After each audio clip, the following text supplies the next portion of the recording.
Government school teacher தன்னோட ஸ்டூடெண்ட்ஸை ரோடை கிளீன் பண்ண வைக்கிறது, டயருக்கு பஞ்சர் ஒட்டுறது, ஏன் செங்கல் சூளையில செங்கல் செய்ய வைக்கிறது மாதிரியான ஆக்டிவிட்டிஸ்லாம் பண்ண வைக்கிறாங்க. இதுக்கு பின்னாடி உள்ள ரீசனை கேட்டால் நீங்களே ஷாக் ஆயிடுவீங்க. சொல்றேன், ஃபுல்லா கேளுங்க.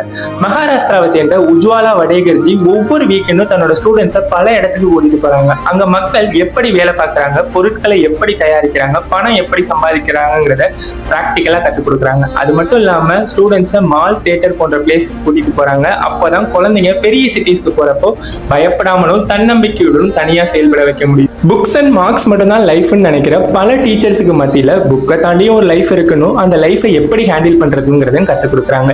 ஏழ்மையான குடும்பத்துல இருந்து வர ஸ்டூடெண்ட்ஸ் எல்லாம் எஜுகேஷனோட சேர்த்து பெரிய கனவுகளை காணும் தைரியத்தையும் கொடுக்குறாங்க. நம்ம அப்துல் கலாம் ஐயாவை உருவாக்குனது கூட அவரோட டீச்சர் சிவசுப்பிரமணிய ஐயர் தான். அன்னைக்கு அவர் மட்டும் கூட்டிட்டு போய் பறவைகள் இப்படிதான் பறக்குதுன்னு கற்றுக் கொடுக்காட்டி இன்னைக்கு நமக்கு அவர் கிடைச்சிருக்க மாட்டாரு. One child, one teacher, one book, one pen can change the வேர்ல்ட்னு சொல்லுவாங்க. ஸோ இந்த மிஸ்ஸை பத்தி நீங்க என்ன நினைக்கிறீங்கிறதையும், உங்களுக்கு பிடிச்ச டீச்சரோட நேமும் அவங்க உங்க லைஃப்ல பண்ண மாற்றத்தையும் கமெண்ட்ல சொல்லுங்க, நானும் தெரிஞ்சுக்கிறேன்.